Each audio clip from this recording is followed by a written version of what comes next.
Good afternoon, all. Thank you for being present on time.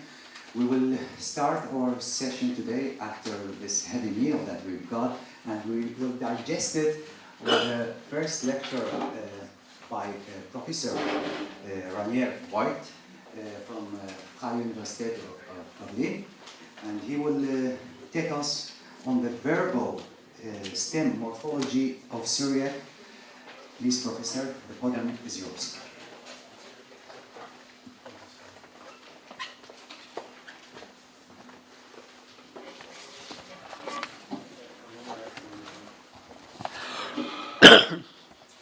Yeah, ladies and gentlemen, the morphology and interdependence of verbal stems are subject to different rules across the Semitic languages. Syriac has a regular system of 3 base stems: the simple basic stem, the geminate stem, and the causative. This is a new approach, or rather an approach I follow in structuring the Syriac verbal stem system. Thus, the causative stem is considered a basic stem, to which another stem can be formed, that is the T stem, resulting in a series of 3 passive reflexive T stems, that is Espal, Etpal, and Etafal. Therefore, it would be appropriate to name the 3 base stems with the 0 sign. 0 meaning no prefix is added to the verbal root. Then you have 0-1, 0-2, that is Pa'al and Pa'al, and then 0A, A standing for causative, or 0 causative. And the 3 T stems, T1, T2, and TA, A again for causative. The basic stem, by the way, has 4 types, as you know, which can be distinguished according to the character vowel in the imperfect tense. You will see it in the handout. The vowel are added to the forms, and these are characterized by different upload. That is ketal, nektol, evath, nehbeth, sherech, neshrach, and emal, ne'mal. I think you will know that. When conjugating the perfect tense, it is important to note that in the core morpheme, that is without a personal suffix, after the second radical, only the vowels R and E do occur. The vowel E occurs in some stems and the vowel E in others, as you can see in the handout. Here only one rule of conjugation has to be observed. This R and E vowel after the second radical is deleted when the personal suffix ath and eth, that is third feminine and first singular, person is added, while in all other persons the form without a possessive suffix applies. Thus, accordingly, the initial sound of the personal suffix, 2 core morphemes are distinguished: the basic form and the vowel reduced form. You see the basic form here is used when without ending, and with the ending of a consonant, this is T and N, and even when a long vowel, that is E and U, are added. And the rest is a reduced form, only occurs when a short vowel personal suffix ath or eth is added. And you will see on page 1 here this system. We have to distinguish first between 3 basic stems and the derived stem. And on the one hand, those stems which do not have consonant lengthening, and the other one they do have it. The forms with short vowel personal suffix here in the scheme is given as well. In addition to the perfect form, another form is given, characterized by a short vowel personal suffix at the end. How do these forms come about? The vowel-reduced forms result from the personal suffix eth that is before the shout vowel.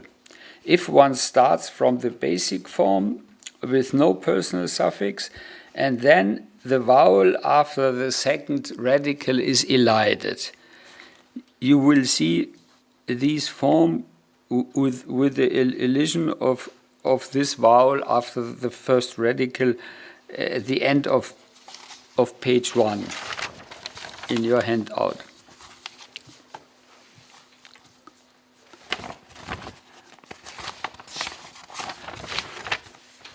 Yeah, now 3 groups emerge.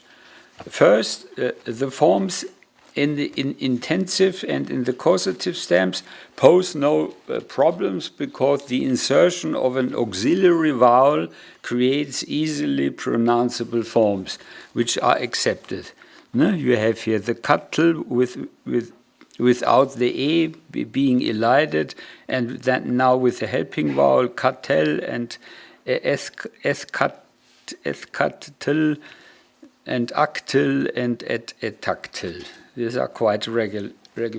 Secondly, in the simple basic stem, the deep structure vowel-less forms then are, you have the 4 kutl, ibet, shirk, and imet would arise, which according to the auxiliary vowel insertion rule would become kittel, ibt, shirk, and immel. But this weak vocalization is not accepted in terms of syllable structure, and the schwa is upgraded to e. You have here only one example. Here is a kitlu without any vowel. Then the auxiliary vowel is inserted, but it's an impossible form. And then the schwa is upgraded to e, and the result are the correct forms ketlath and ketleth. Thirdly, what remains is the T1 stem form eth-kittel, again with 4 consecutive consonants together. In this case, the form s-kettel, in the same way done as with basic stem kettle, does not apply. Instead, here the diachronical old form eth-kattel has been retained. So you have the form eth-katlath and eth-katleth. Now in the imperfect. In the imperfect tense, the only vowel to note beside a and e is the o in the simple basic stem nectol. When generally comparing the character vowel of the perfect and imperfect tenses, it stands out that the vowel a and e is retained in all stems, except of course, three classes of the simple basic stem. Then in the following scheme, the forms nektol, nebet, and neshrak should be marked as not properly belonging here. But in other cases, the vowel is retained from the perfect to the imperfect. The imperfect tense exhibits now only different personal suffixes in its conjugation, but also personal prefixes. And the prefixes n, t, and play no role at all in altering the core morpheme. They can represent it here in a simplified manner with key, with a simple key as consonant. The forms nektol, tektol, and ektol then can appear as kektol. When personal suffixes are added, the core morpheme change before the personal suffixes I, U, R, that is before a long vowel. And again, by reducing the vowel after the second radical. You can find the form at the end of page 2. You have all the forms with reduction of the character vowel, and now nearly all forms are not correct and not even can be pronounced properly. Fully confirming to the rule, an auxiliary vowel is inserted after the second radical. You can see this at the beginning of page 3. Here you see in all these forms a regular auxiliary vowel has been inserted, and now we get the correct forms of this Syriac imperfect. Only in one form, that is the same as in the perfect tense, namely in the T1 stem, the application of the rule to elide the vowel after the second radical, that is nethketel, leads again to a form with 4 contiguous consonants, not separated by vowels. The simple solution of reading according to the vowel insertion rule would be ketketel does not work here as in the perfect tense with the e. Now, and if the regular auxiliary vowel is inserted, the form nethketlu arises, which is not accepted as well. As in the perfect tense, the original vowel a surfaces again after the first radical. So we have the form nethkatl with a long personal suffix at the end. And this is a historical form that goes back to ketkatil. Now to the imperative. The imperative is not so simply constructed that its forms immutable core morphemes consistently correspond to the paradigm without ending or with long vowel. In almost all stems, the vowel after the second radical is retained in the non-suffixed forms. In contrast to the imperfect, the personal ending with long vowel do not affect the core morpheme. So we do have in the imperative ketolun, kill plural masculine, versus the imperfect nektelun, which goes back to the identical nektolun. In this case, the O is reduced in the imperfect, but not in the imperative. Only in the imperative to 1 does the core morpheme of the imperfect nethkatl here do appear as imperative. That is, ethkatl is the imperative of T1. So you will see the forms here of the imperative in the scheme with the different vowels, and all the T stems have an R vowel at the end, and in other cases you have an E vowel, and only in two classes in the basic stem that does have a different vowel. The personal prefixes ne, te, e are absent here. This simple statement only applies to the simple basic stem and the geminate stem. This is ne ektol to ketol und ne katel to katel. For the other stems that begin with Olaf in the imperative, one must refer to the forms of the imperfect, suffix with suffix personal elements, respectively not to verbal forms with long vowel,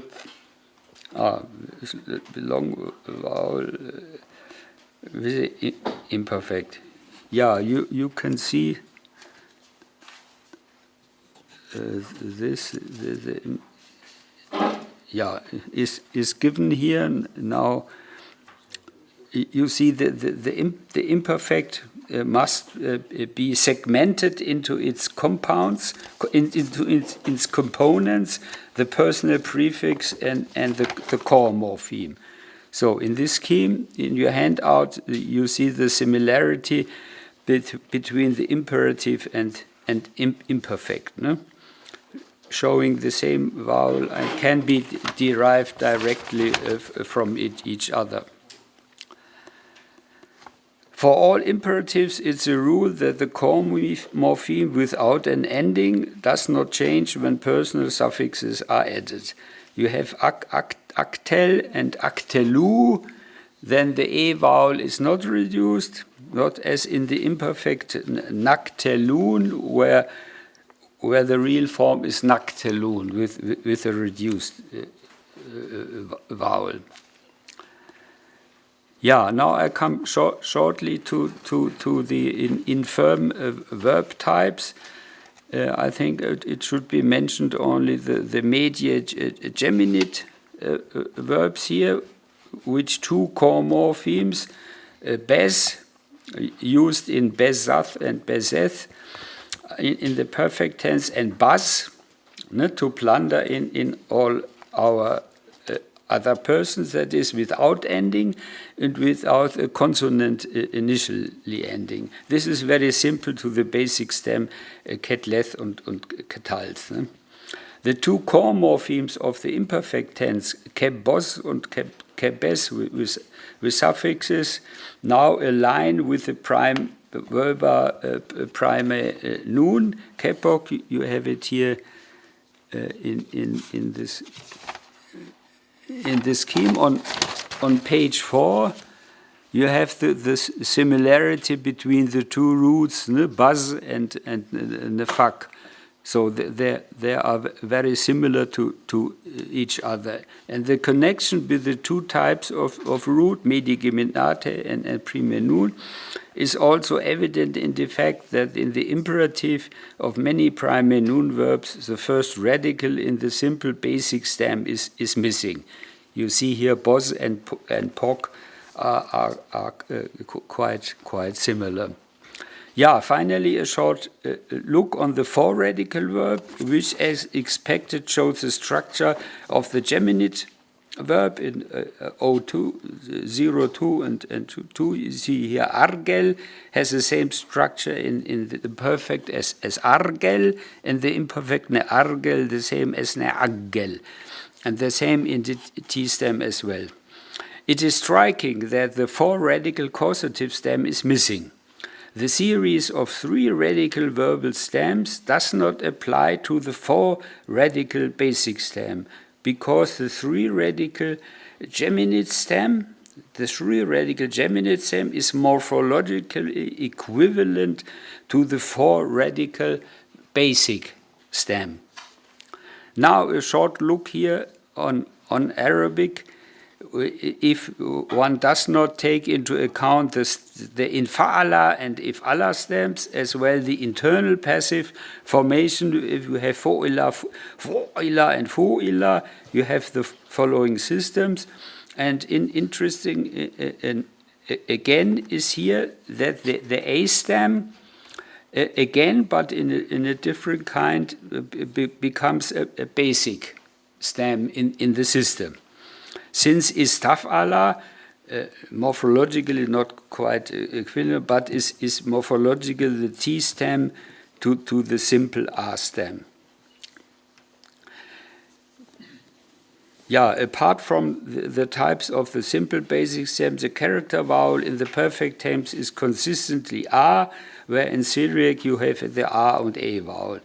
The imperfect vowel in the basic stem shows here the three possible vowels as in Syriac. The remaining zero stems have E in Syriac A, there is a similarity, and the T stems have the same vowel A in T1 and A in T2. You can see it here in this scheme. Only the TA stem is in the imperfect vowel different in the two languages. Look here, comparison at tactile, coming from eth actal. It can be compared morphologically to the ST stem. It's sactala and so on. And in etafal, netactal shows the same formation as in Arabic, again with the imperative. So I would like to add, but not some other languages to show that we have quite different developments in the other languages. But only one short mentioning that in Ethiopic, again, the A stem is regarded as a basic stem.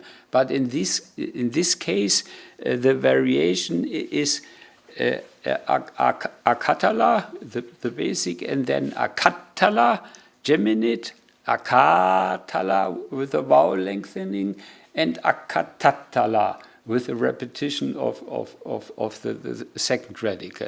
So again, it might be interesting. They are similar here in Akkadian, not to be mentioned now, that the A stem, the causative stem, is regarded as a basic stem from which other stems are derived from. Thank you very much.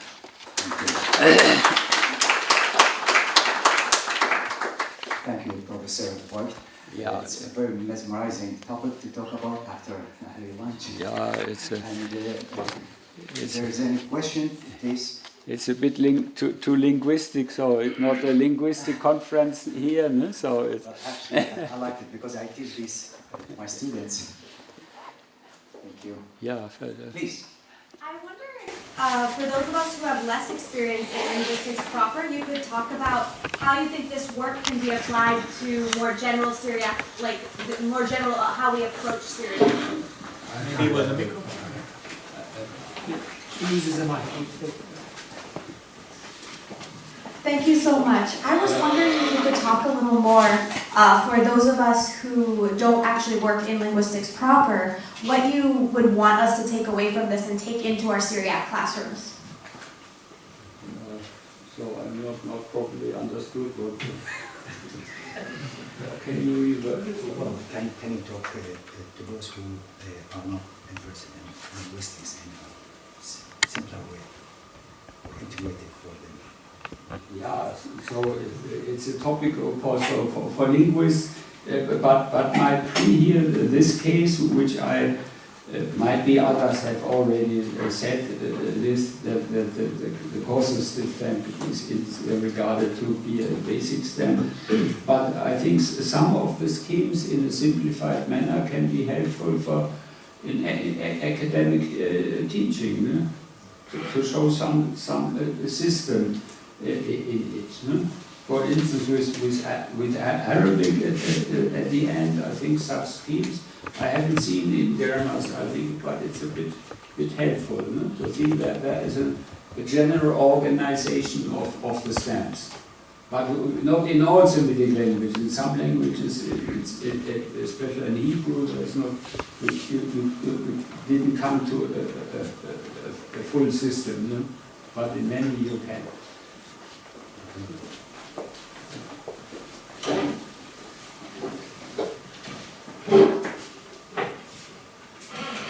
Thank you very much for your exciting for us, especially for those who did dialogue with the language, to see such.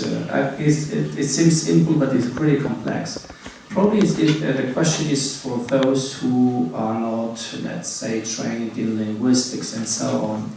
Would you explain them, if it's possible, in a very short way, the importance of the use of the vowels in the verb systems, because it doesn't affect only a question of phonetics, but it affects also to the sense, as you have seen, tal, tel, qatal, and how the vowel importance is, the use of the vowel in these senses, how, at what level can you explain them in a simple way? There are in many cases a relationship between the choristic vowel of the perfect to the imperfect. No? So the idea might be in poetry that some playing with these vowels might be of importance as well. No? So, but that's not my field of research. But as I said, in some reduced form, I guess something could be helpful for beginners of Syriac. Not in all the complexity I have presented to you, but in some respect I think it could be useful. Thank you, Professor Vogt. I found it interesting what you mentioned about the special status of T1 stem, that it shows irregularity. Yeah, that's because in Toroyo there is also a puzzle, a little bit of a puzzle. If you take a look at the T1 stem, the forms with the suffixes, they don't show the vowel and the position we would expect from Syriac. So it's Mktolo, so the O is from long A, but it's after the second radical. Or maybe there is some. Well, that's a good idea to make some additions according to the modern Aramaic languages, how this system of the classical languages has been transformed to the dialects, which of course is not so easy since we don't have a lot of Neo-Syriac dialects, and to study all of them might be, but I would like to include something of the modern the dialects. Yeah, thank you. We have time for one more question. Okay.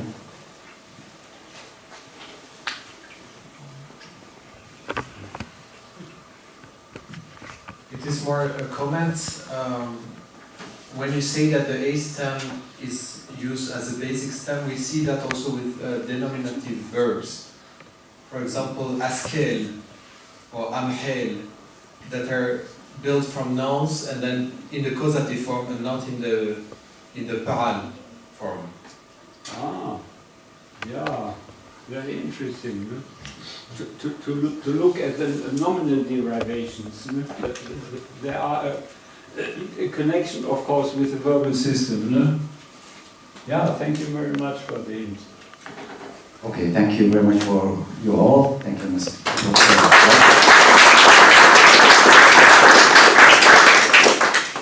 And now the second speaker for the session will be Sister Luma Afrin Khudar from Salahuddin University, my colleague, lecturer at the Syriac Department, College of Education. And she will talk about the debate between Cain and Abel, a comparative study in Syriac and Mesopotamian literature and Jewish traditions. The slides will be in Arabic, but the talk will be in English.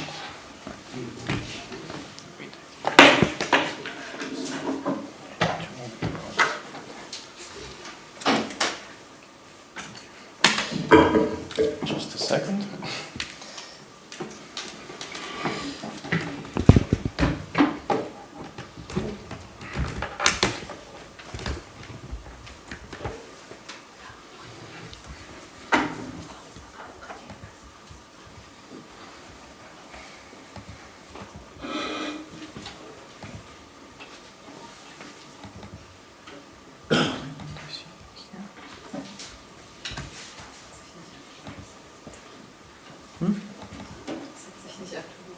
Genesis 12.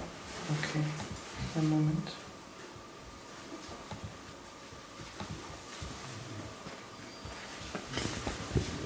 Genesis 12.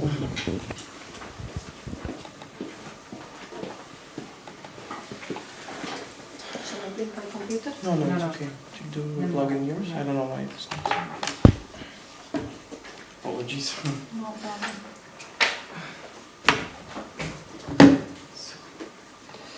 Yeah. Okay, where's this? It's over here. Okay, I think I understand.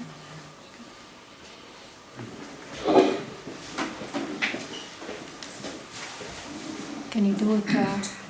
It is already full build. You were Thank you. yeah. Yeah. Good afternoon. Thank you for being awake. Good. So, as Father Summer said, my presentation is in English, in Arabic, and I'll try to translate as we go along so it can reach almost everyone. So the debate between Cain and Abel, a comparative study in Syriac and Mesopotamian literature and Jewish tradition. This is a research in progress, so it's not really finished. I'm still working on it. We'll see how it unfolds with time. So with the introduction, the dispute poems are known from Mesopotamia and Egypt, and then in Jewish traditions, in different ways though. These poems are dialogue, more like dispute, that contains usually introduction and then the body of the poem and then conclusion. Sebastian Brock has written a good number of articles about these poems, but usually he speaks about them in general, and he had presented them in small parts. But he had translated this poem, this dialogue, he had translated to English, and he had offered also a written Syriac text of it. He says that there are about 40 poems in Syriac in different topics about between Angel and Zechariah, Angel and Mary, Angel and the thieves, and other ones. So there are about 40, he says. Soghitha, the word Soghitha, used first for the what do we call them? أغاني شعبية. Folklore songs, yes. Thank you. But then later it used with religious, and it has a teaching M. This poem, the poem we have between Cain and Abel, is written by someone who do not know who he is, but it belongs to 4th century. And the starting point of this poem comes from Genesis 4, verse 8. We will come to this later. It shows, this poem shows the feelings between the two brothers and their dispute and argument that led to the first crime, killing Abel. This text of Genesis 4, verse 8 raised many questions, and the traditions had to solve the problem of what led to killing of Abel. This poem, or Soghitha, is not really interested in showing the argument of what makes Abel better or what makes Cain better, but tries to give answers to the questions that we are left in the biblical text. So there's almost a gap, and this Soghitha tries to answer it. It raises questions like why the sacrifice of Abel was accepted and not the sacrifice of Cain, and how Abel tried to convince his brother not to kill him. The aim of this research paper is to answer these questions. What are the common ground of this poem, and how they the common ground, yes, with this poem with other texts from Mesopotamia, and what does this poem or dialogue adds to what we have in Jewish tradition? Is there influence between different cultures? And what are the answers that this dialogue gives, which we do not see in Jewish tradition? The study it depends on the Hebrew biblical texts, some Greek, and the dispute poems in Mesopotamia, and Targums, and then Midrashim.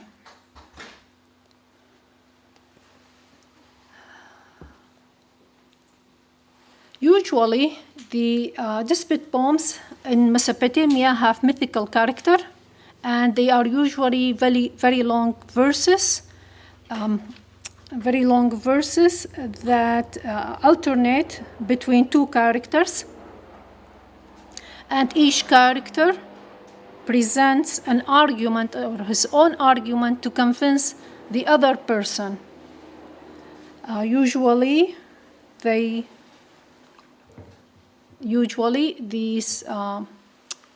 arguments start with showing what first person has to offer to others. And in these Mesopotamian poems, usually they end up in being in the temple, where a god give his last word on who wins the argument. And also, usually in these arguments, there is harmony and peace between the two characters. In Sumerian literature, we have two poems. One is between Domzi, or Tammuz, the shepherd, and Kimdo, the farmer. And they argue with each other about convincing Kimdo to marry the goddess Anana. And another poem is between winter and summer. Summer is the shepherd and winter is the farmer. And although it is between the two seasons, it's really about the farming and shepherding. And at the end, they both also stand in front of Enlil, the god, and it ends with the god preferring winter, the farmer, over the summer, the shepherd. So in each of these poems, there is a preference of one single person. With Domzi or Tammuz and Enkimdo, we have the farmer being, the shepherd being preferred, and then in the second we have also the farmer being preferred. The Syriac poem we have, that we said it belongs to the 4th century, and we don't know who wrote it. Seems that Jacob the Surugi knows about him, and he's from 5th or 6th century. There is another poem from the 13th century, possibly it belongs to Gorgis Werda. It seems that he knows the first poem. This specific poem, the dialogue between Cain and Abel, it starts with alphabetical order. So we have Cain, when he starts his speech, he used letter alpha, and then Abel starts his verse with be, and then we go on. So we have the whole poem starts from alpha to tau. So the biblical text says, and Cain said to Abel, his brother, and they were at the field, and then Cain rose and killed his brother. That's what the Hebrew text says. But then we have with Syriac letter, it gives us the phrase that they went out to Qa'tha, which means either plain or desert. And then it says, when they were at the field, Cain rose and killed his brother. And we don't need to wonder where this phrase came, because it's a literal translation of Septuagint text, or what we call Greek text.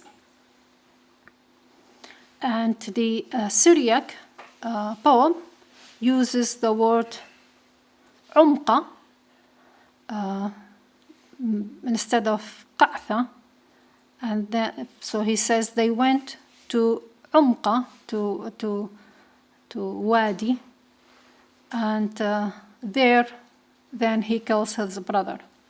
So we see that while the Hebrew texts leave us with a gap, the Septuagint text tries to fill the gap to tell us where Cain took his brother and then where he killed him.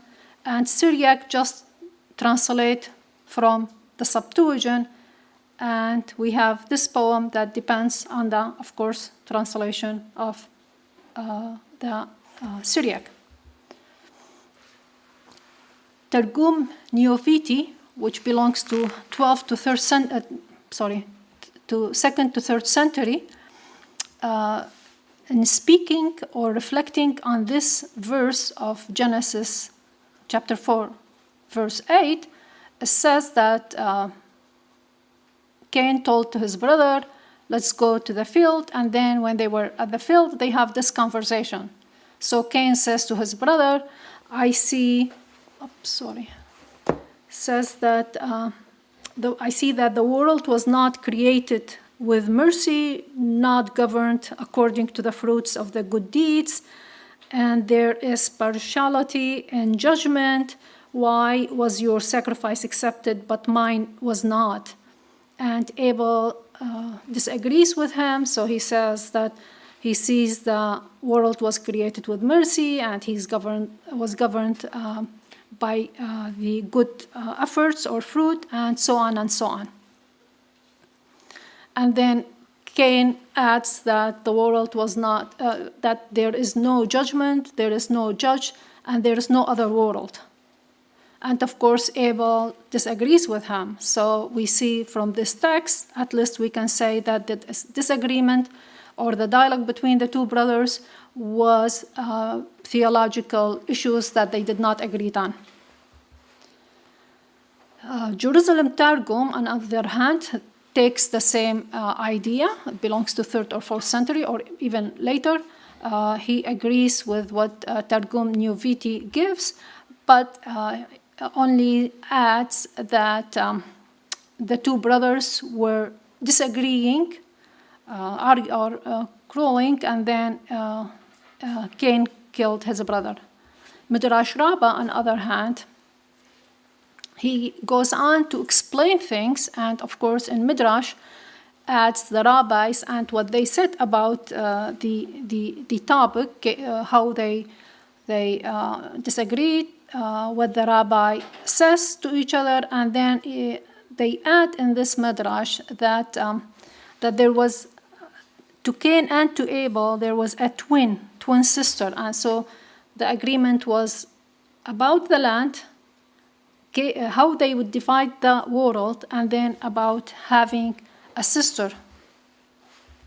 Okay, in Geniza, Cairo Geniza, we have also this text that gathers from both Targum and Takwin Rabbah. And it seems that there is a disagreement about the sister of Abel that was married to Cain or something like that. So, looking back to what we had said, we see that there is no direct relationship between Targum and the Syriac poem. But between the Targum, Palestinian Targum, and the Syriac poem, there is the use of the word yatashajar and saw in the both texts, and we won't read them because we don't have time. I offer an outline of this poem. So I see that there is introduction, there is a narrator in the first verses giving us a background, and then there is dialogue from number 13 to 46, reason for the killing, and the great vision that Abel had while they were giving the sacrifice, confession and the plan of Cain to kill his brother, mention of Adam and Eve, and then the conclusion in this poem. Abel surrenders to Cain, and then there is a trial. We have here a glimpse of the poem. We see how it starts with the same letter, Cain and then Abel, and exchange, so alphabet and go on. And in this part, we see that Cain says that he will kill his brother because his sacrifice was not accepted. And then Cain says that because he's the oldest, he's the first son, it was better if his sacrifice was accepted. But Abel keeps saying that if the intention is not good, then the sacrifice would not be accepted. And he tells his brother that there was no love in giving his sacrifice. That's why his sacrifice was refused by God. The poetry is for education or teaching. Those who give in good intention, God bless them. Then the poem is interpretation of biblical texts for filling the gap, and this Soritha gives answers why his or Cain's sacrifice was not accepted. So because it was not mixed with love, and how do we know that Abel's sacrifice was accepted? It was because God sent fire on the sacrifice. It seems to me that the writer of this poem is leaving us with more questions than he answers. We won't get to this because we don't have time. I want to say in the end that there are some elements that agrees with Mesopotamian poems in structure of the poem, and also the genre. There are some ideas that we can see in both, but then we have some differences. For instance, in Mesopotamia, usually the sacrifice is being done in the end of the poem when the two characters are in agreement. So as a thankful for this agreement, they offer sacrifice. But in this poem, the sacrifice is given in the beginning. So this is one of the points that they disagree on, or there are difference. Usually also in ancient Near East or Mesopotamia, there is harmony between the brothers at the end, but that we do not see in this poem.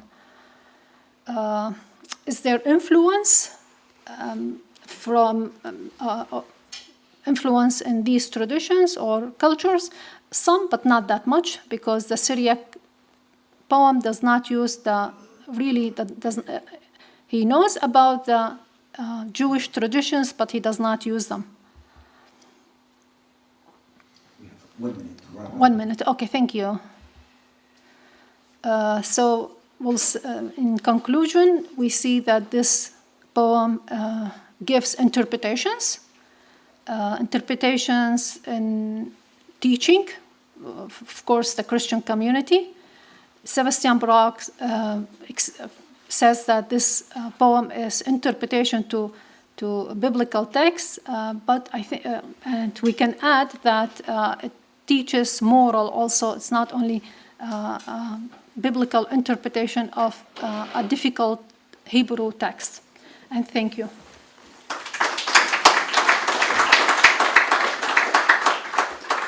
Thank you very much, Sister Nima. Any questions, please?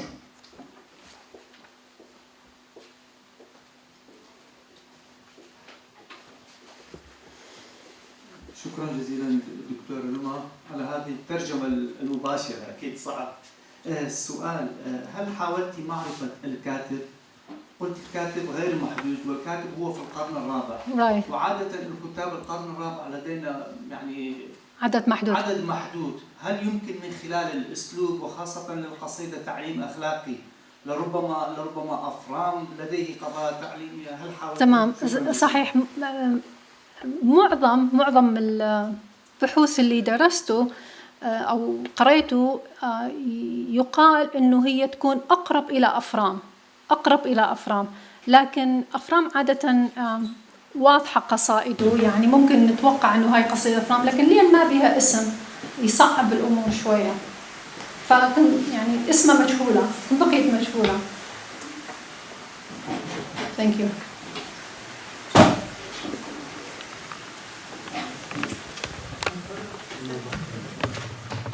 شكرا دكتورة. دكتورة ذكرتي عمقة. نعم. نعم. وبالسويتين ما أشارتي باللغة الأكادية ما ورد على قصة الخليقة البابلية. نعم. يرد رسالة إمبو، تعرفين إنه الأصوات الحلقية تسقط بالتدوين، لكن شفاها المؤكد كانت تنطق عين. حتى أن سهل العمق في سوريا يسمى إمقو. أوكي. فيا ريت إنه حتى إنه التأصيل يكون أكدي سرياني أو شو اسمه عبري سرياني عربي. نعم، أن نشير إلى اللغة الأكادية أو المصطلح الأكادي بقصة الخليقة. شو، لكن ما يأثر على المعنى. لا، ما يأثر أبدا. Thank you.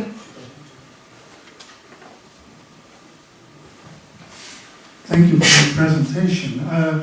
And of course, the story of Cain and Abel is a whole lot of material on it. Have you looked at the Cave of Treasures, the Maharat Khazi? Because there's a lot of what you described is in the Cave of Treasures as well. And there has been quite a lot of research also through the connection between the cave and Jewish material. So that might help you in establishing further parallels or differences. Thank you very much. Thanks. شكرا. يعني أنا طرح جميل جدا، ولكن هل كان في مقارنة ضمن الأدب السرياني حول قصيدة قابيل وهابيل مثلا عن ناساي عند يعقوب السروجي وإلى ما هنالك؟ صحيح دكتور. أتوقع أنه في تقاطع كبير يعني. بالضبط. مع يعقوب السروجي نشوف إنه كان أخذ مقاطع من هذه القصيدة واستعملها في قصيدته. فيعني أكو إشارات واضحة. يعني هذا دليل على مصداقية القصيدة واستمرارية هذا النوع من القصائد. يعني من القرن الرابع نشوف هذا النوع من القصائد وإلى القرن 13. لكن هاي القصائد اللي ذكرتوها ليعقوب السروجي وغورغيس وردة، ولو غورغيس وردة يعني ما نعرف أيضا إذا هي لغورغيس وردة، لكن هاي القصيدتين يعملون إشارات واضحة إلى القصيدة الأولى، وسباستيان براغ يعني هذا اشتغل على هذا الجزء. Thank you so much for this really interesting talk. More of a suggestion. I'm not sure if you're familiar with the work of Ophir Moussa-Manor, but he has several articles on this question of comparative poetics in Eastern Aramaic, or I should say Aramaic, but Western and Eastern. And he compares Syriac and both Jewish Palestinian Aramaic and Jewish Babylonian Aramaic, and Romanos in Greek. And what's helpful about him is, number one, he highlights a lot of these dispute poems that we consider to be somewhat characteristically Syriac, but they exist in Jewish poetics as well. But he doesn't discuss Cain and Abel, so there's a lot still to do. But what's helpful about it, I think, for you is he's interested in comparison without arguing for a simple equation.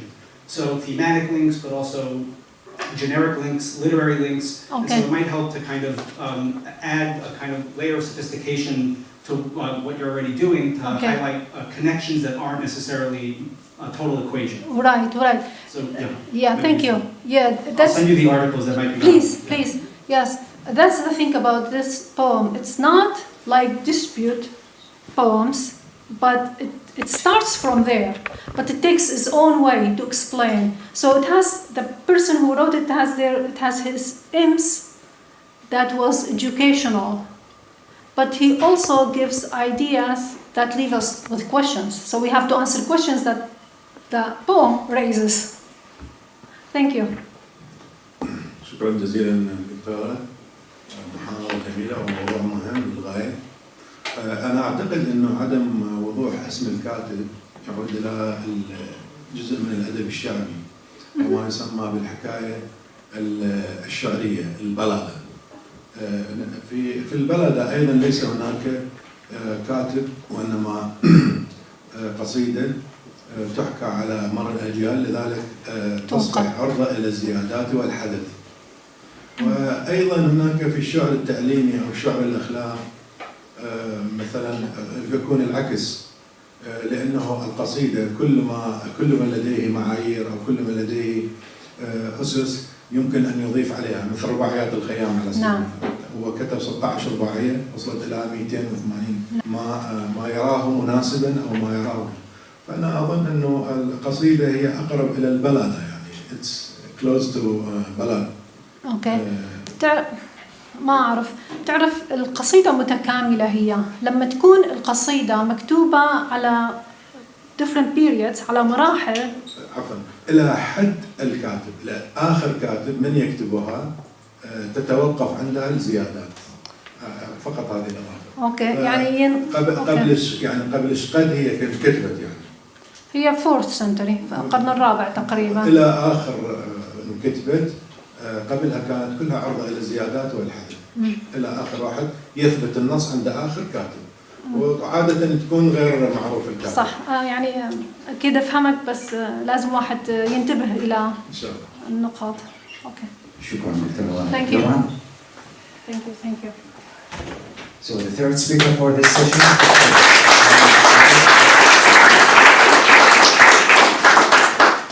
Third speaker is Anna Cherkashina from Tel Aviv University. She will talk about the new textual evidence for the Syriac treatise of Hashem.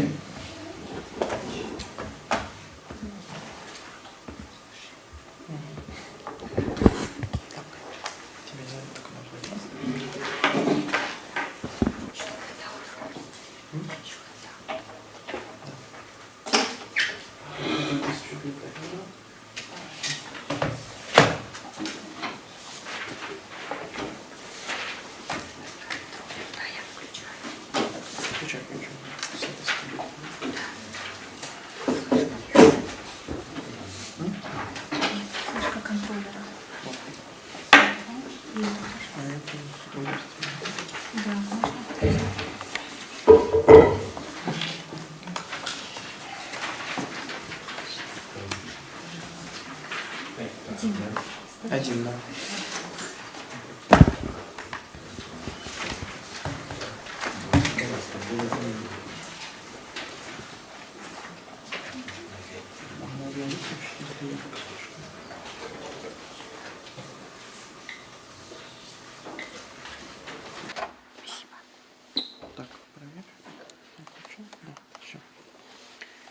Я просто контроллером тыкаю.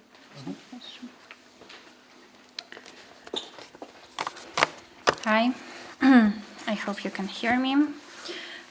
First of all, I wanted to express my gratitude to the organizers for managing everything in such a smooth and welcoming way. Thank you very much. So I'm going to talk about the new textual evidence for the Syriac treatise of Shem. And first, I want to address.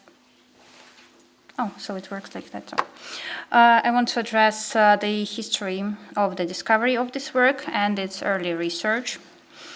The story starts in 1917 when Alphonse Mingana published a Syriac version of the work from a supposedly 16th century manuscript preserved in Manchester. He interpreted the treatise as a Judeo-Christian document, but this discovery received little attention at the time. Several decades later, thanks to James Charlesworth, the treatise of Shem came back into focus. He was working on corpus of biblical pseudepigrapha, and as the text was ascribed to Shem, it attracted his attention. Now let's briefly address the contents of this work. So, Treatise of Shem consists of 12 chapters, each titled with W, N, B, a certain zodiac sign, Mathial Da Shatta, then something is about to happen. Each chapter contains predictions about the climate, harvests, livestock, and social and political perturbations, and the level of the river Nile, which is important. Now there is a quick memory exercise. What are the names of the zodiac signs used in this text? So for Aries we have Emra, for Taurus we have Taura, for Gemini we have either Tilme or Trensalme, for Cancer we have Sartana, for Leo we have Arya, Virgo Shabeltha, Libra Masatha, Scorpio Ekarva, Sagittarius Kashata, Capricorn Gadya, Aquarius Daula, and Pisces None. I apologize, my PowerPoint does not support Siame, so no Siame today. So you're obviously very excited and intrigued by the question what the text means when it says that the year is born in a certain sign. Unfortunately, the proper answer to this question would require a separate talk. For my purpose, it would be enough to mention that there is a discussion of this question, as well as of a related question, when is a year born?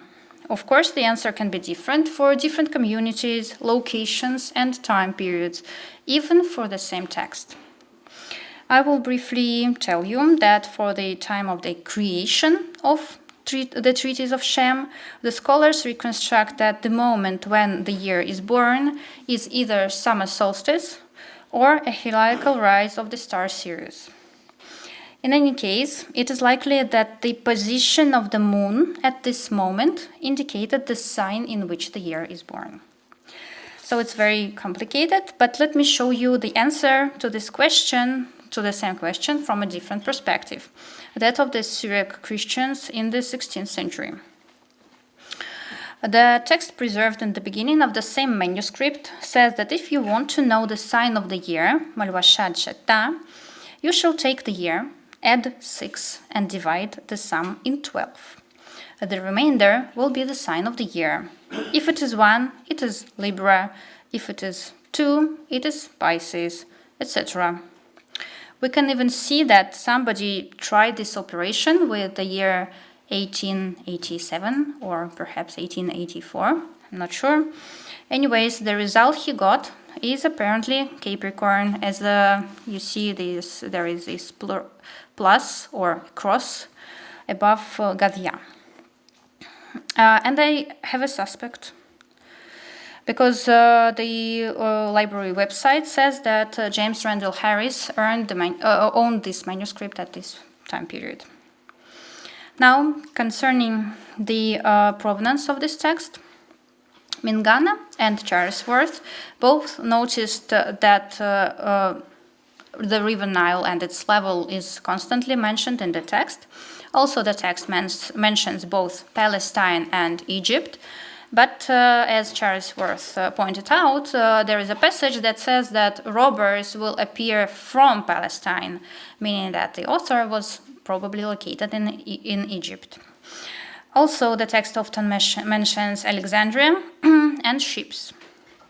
So Mingana was cautious, but he supposed that the origin probably was in Egypt or Palestine, and Charlesworth was more or less certain that it was in Egypt, Alexandria. Concerning the date,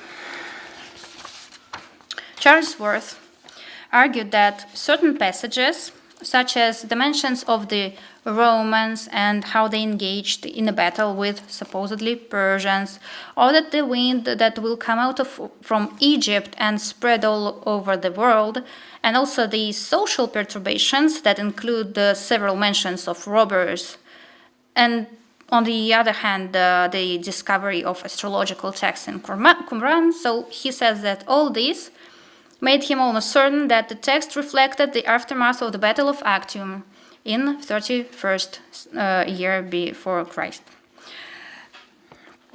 This is what he says about it. If the historical reconstruction attempted above is accurate, we have a significant and unparalleled Jewish response to one of the most significant and epoch-making sea battles in the history of our culture. And also he says that significant for an understanding of many passages in the treatise of Shem is the recognition that Augustus Caesar took Egypt as his own personal possession and began to export Egyptian grain to Rome. So don't be misled, because neither Augustus Caesar nor the export of grain from Egypt is mentioned in this text. So we proceed with the history of research. And it is a very important work by Mengozzi.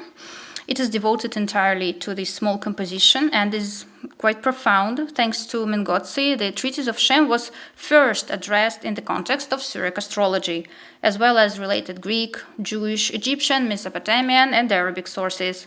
And he was much more cautious about dating this work, suggesting that it might have never had any Jewish Vorlage and could be translated from Greek or Arabic. However, the other two works changed everything, because they deal with the discovery of the Jewish version of the treatise found in the Cairo Geniza and written in Jewish Palestinian Aramaic. Here you see the manuscript, one of the two manuscripts, and the one that was edited by Scheffer and Shaked, and one of the two discussed by Leicht in Astrologomena Judaica. And Professor Gideon Bohak from Tel Aviv University is now preparing an edition based on 3 manuscripts that now cover almost the entire composition. So now, addressing the early Syriac manuscript, which for long was the only source of the work, and until now remained the only Syriac manuscript that preserved this work, there are some issues that need to be addressed. First, Alphonse Mingana was not very kind to this manuscript and its scribe, because he said that the copyist of the book was an extremely bad Syriac scholar, and his transcription is frequently ungrammatical and corrupt, and also it is the most unsatisfactory Syriac manuscript which I have ever seen. And as you see, there are some lacunae in this manuscript, and concerning this lacunae, they, as usual, prevent us from reading the most important words, and which is also not infrequent, they inspire the scholarly imagination, and you will see soon. So this is the newly identified manuscript from Mardin, Church of the 40 Martyrs. It is written in Serton and paleographically dated to the 18th century. Same as the previous Syriac manuscript, it contains many other astrological treatises, but this one also has sections in Gershuni and Arabic. I just want you to have a quick look in your handout, where we see 2 Syriac versions for Aquarius chapter. And we can't read it because there's enough time, but my intention is just to demonstrate that at times the 2 manuscripts, the 2 Syriac manuscripts differ substantially, including the fact that the Manchester redaction is often 2 times longer than that of the Mardin manuscript. And now we will properly compare the Gemini chapter. And this time we will compare the text based on 3 sources. It is the second page of your handout. So in general, the 3 texts are similar. The 2 Syriac manuscripts in this chapter are quite close to each other, but still they show quite a lot of small discrepancies.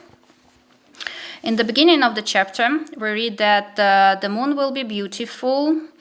Then there is a difference between the two manuscripts. Manchester says that there will be north wind that will blow and will bring rain, and Mardin manuscript says that there will be west wind. And everyone who has that Taf, Heth, or Mem in their name will suffer from a skin disease. And that in the beginning of the year there will be a harsh war. And the autumn rains will be, or Mardin adds that they will be good, and then Manchester manuscript proceeds that the crops will be successful. Finally, the mice will multiply. Now, if we compare this part in the Kaiorgeniza, the moon will be fair, the north wind will lead the world, this time supporting the Manchester manuscript. Now, everyone who has Gimel in the supposedly beginning of the name will suffer. Insurrections will occur in the beginning of the year. And concerning these insurrections, this motif is lacking from the Syriac version. And I might surmise that this supposed substitution in the Syriac version could result from the absence of the respective root from Eastern Aramaic lexicon, including Syriac language. If true, this substitution would reflect a translation challenge faced by a Syriac translator who worked with a Jewish Palestinian Aramaic for Laga. At this stage, this is only a hypothesis. Now the text proceeds, the rain will be early, the crops will be bad, but then successful. And the mice will also appear. So we reached the Romans. So in Manchester manuscript, there is a lacuna. And the remaining text predicts war between the Romans and some other force.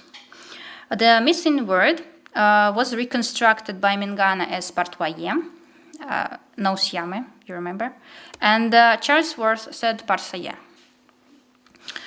However, I claim that neither of these two would fit this small space, and I'm going to prove this.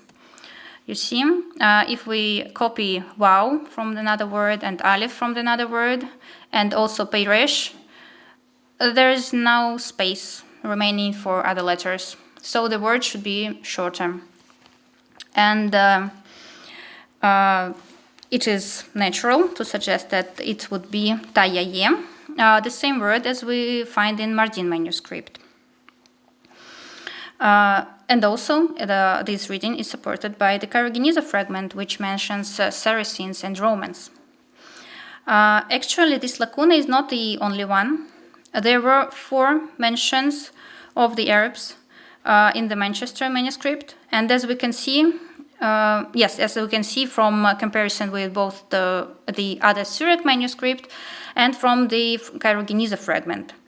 However, none of these mentions survived. This brings me to conclusion that these lacunae resulted from deliberate eliminations of some unpleasant things by the later owner of the manuscript. So we proceed. The Syriac version says that Romans and the Arabs will make a war with each other.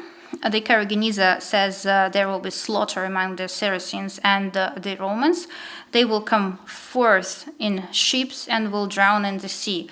It is a bit weird statement, and maybe this was the reason why the 2 Syriac versions do not agree and also produce something strange. So Manchester says, and the Romans will come forth by ships on the sea, then they will make a war and destroy them, meaning the Arabs, so no news about the ships. And Mardin says that the Romans and the Arabs will make war with each other, then the evil people will appear, and they will appear on ships, and the ships will be destroyed. Finally, the Syriac versions mention that there will be evil people that do evil.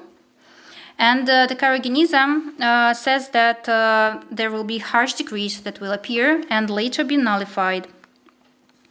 And these harsh decrees, compared to these bland evil people, probably tells us something too, because in the Jewish context, the harsh degrees would fit very well, and the Syriac version kind of, yes, blend, as I've said. So the end of the year will be good according to the Syriac version, and the Nile will rise well. The Karageniza, the Nile will rise beautifully. Whoever survives will see good. Conclusions. So the materials I have presented today are still at an early stage of investigation.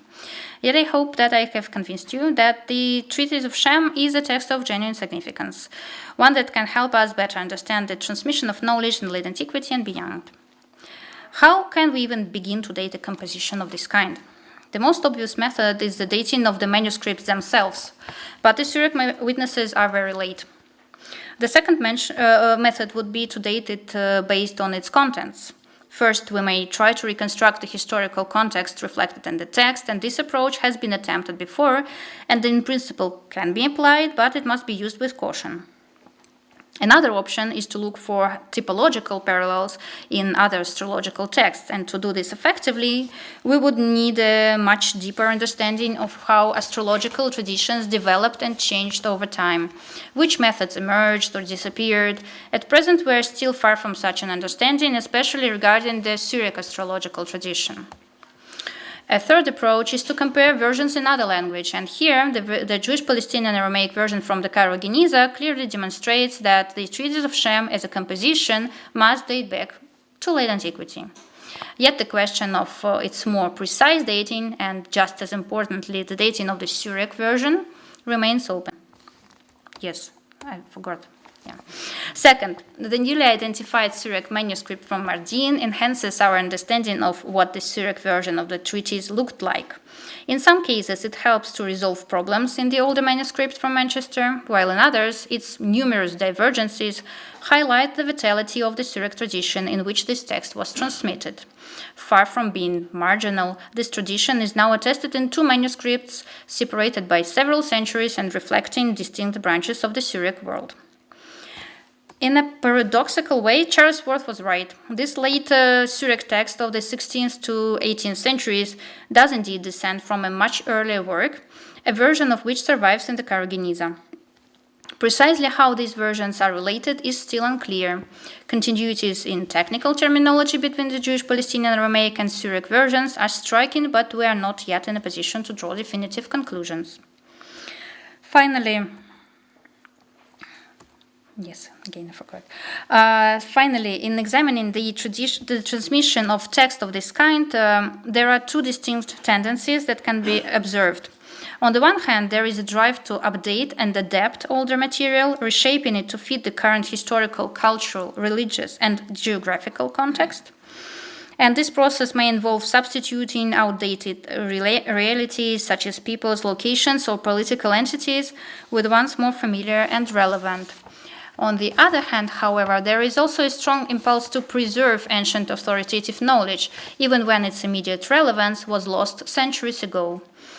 Syriac astrology demonstrates this second tendency with particular force.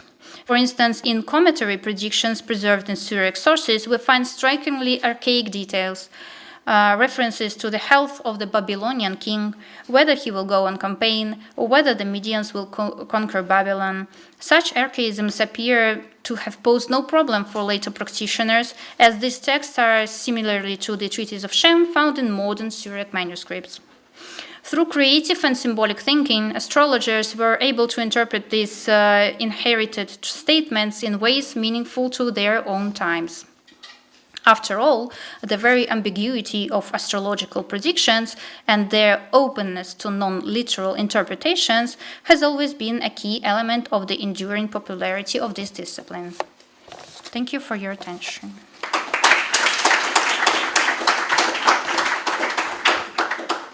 Thank you, Anna, for your marvelous presentation. And it's my bad for misreading the title of your No problem. contribution.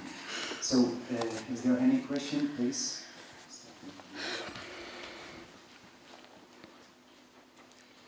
Thank you very much. I actually have two questions. Did I understand you correctly? You're implying that the Syriac text was a translation from Jewish source, and the second related question. But you're saying that the Syriac version was preserved like an older state of this text. Did I get you correctly? You finished? Yes, it? yes. Yeah. So this is one of the options. I unfortunately cannot say now anything about this. This is one of the options, and it comes to mind when you see these continuities in this technical terminology, some trivial continuities, and maybe these issues that resulted from translations, as I showed you. There's just several more examples I have now. Maybe there will other issues that will arise because early authors noticed some Arabic influence, while others say that it should be a translation from Greek. So we don't have any data to solve this problem yet. Concerning your second question, I don't think that Syriac, any of the two Syriac manuscripts, preserved something more ancient than the Jewish version, if this was the question. But I do think, at this stage at least, that in some cases the older Syriac version clearly follows better the Karogeniza version than the other Syriac manuscript. This is what I intended to say.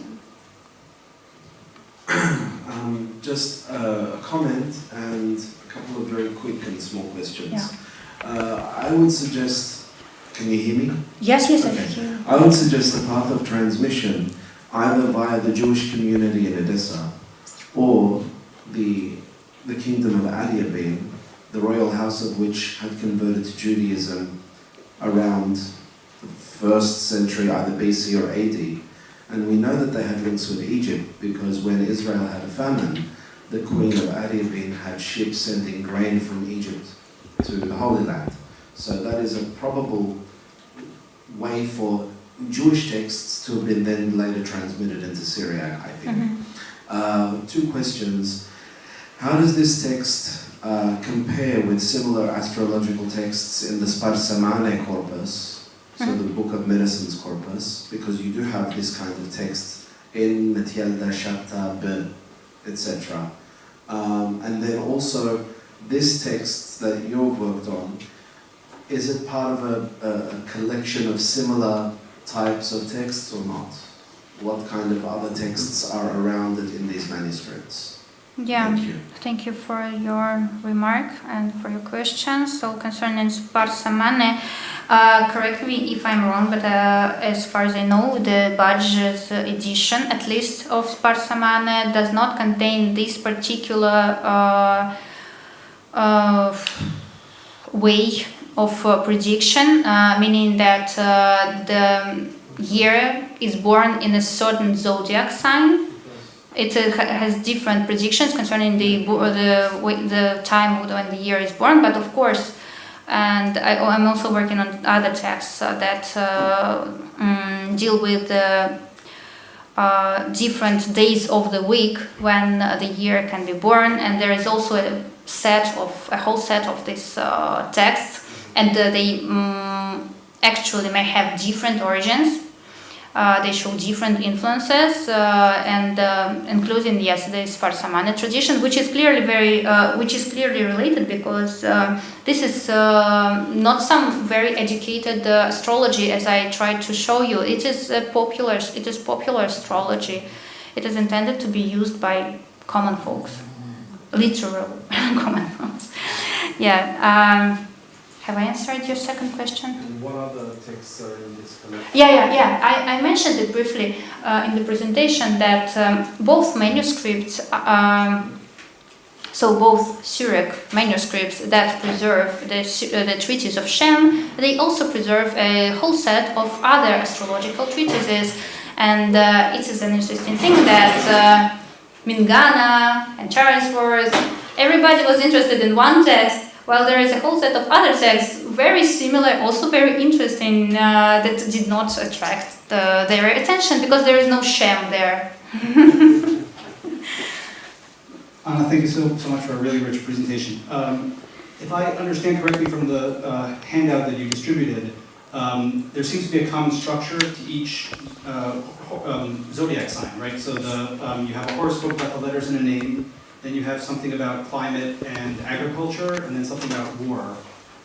So I'm interested in the third one about war and military. And I have two questions. The first is, do we have this feature in other astrological texts as well? That is, each zodiac and each year you're predicting some kind of a military cataclysm?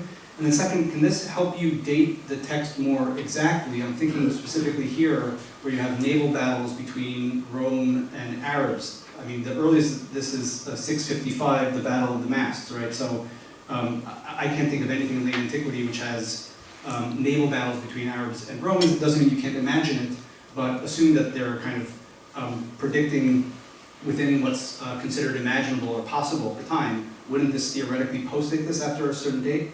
Thank you.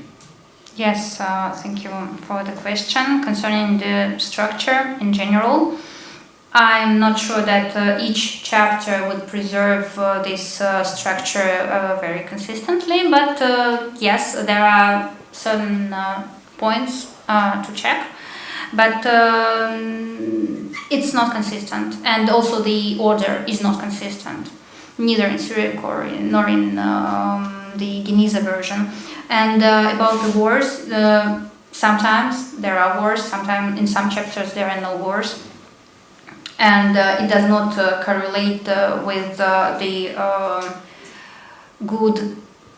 quality of the year. Is it good or bad? So the structure, I didn't mention it, is designed in a way that the first year, which is born in Aries, is the worst one, and the last is the best one.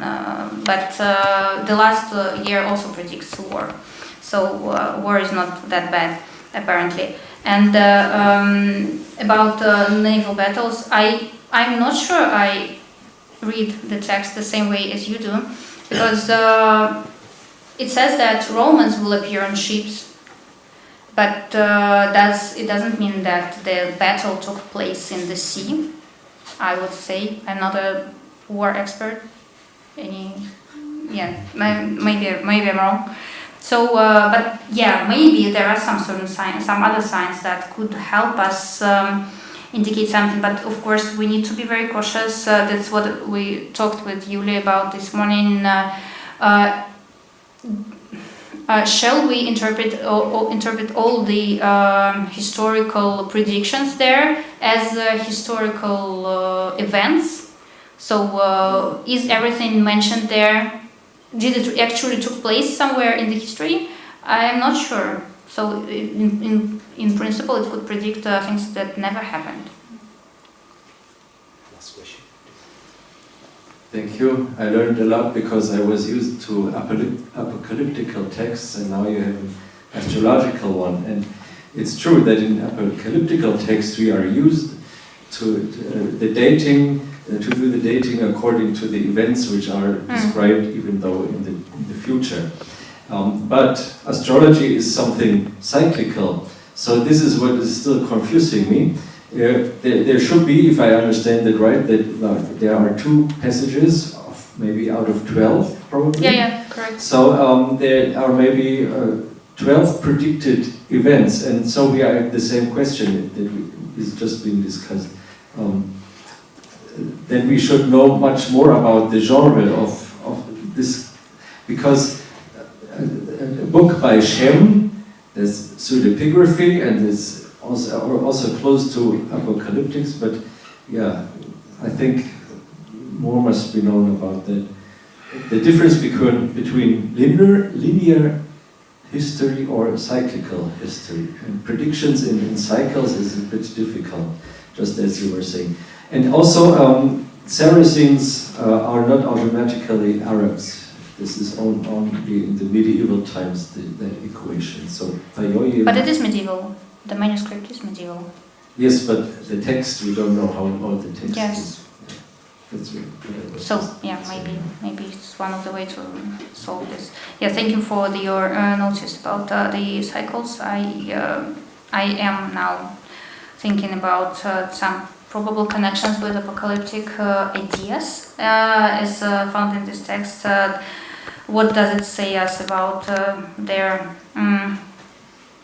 understanding of what of the world that was of the historical period where they were living, and what happened, what they were thinking about, or what was to happen according to their minds.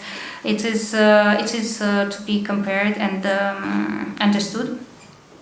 And the second question was about the Saracens or some Saracens and yeah. So yeah, the Saracens. Yeah, you're right, and but it is medieval, and it is a way of interpreting it this way. So in this text, but when we are able to understand the origins of this text better, then we will find a better translation. Thank you. Unfortunately, we don't have room for any further questions. May we have another round of applause for Anna? And now we have a coffee break for half an hour. Yeah, please. and maybe for questions, more questions. Maybe more questions will be tackled there.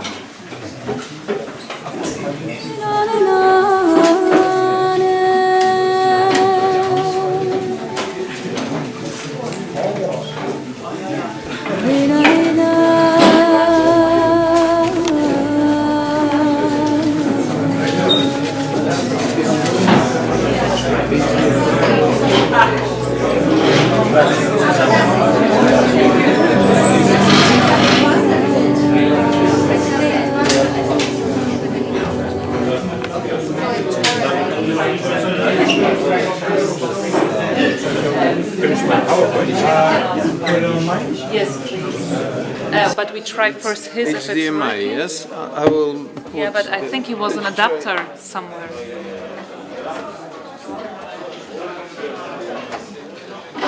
Sind da noch ein paar Zettel von meinem? Nee, leider nicht. Ich kann Ihnen aber noch eins ausdrucken, Herr Vogt. Ja? Hätten Sie noch, wie viele hätten Sie gerne?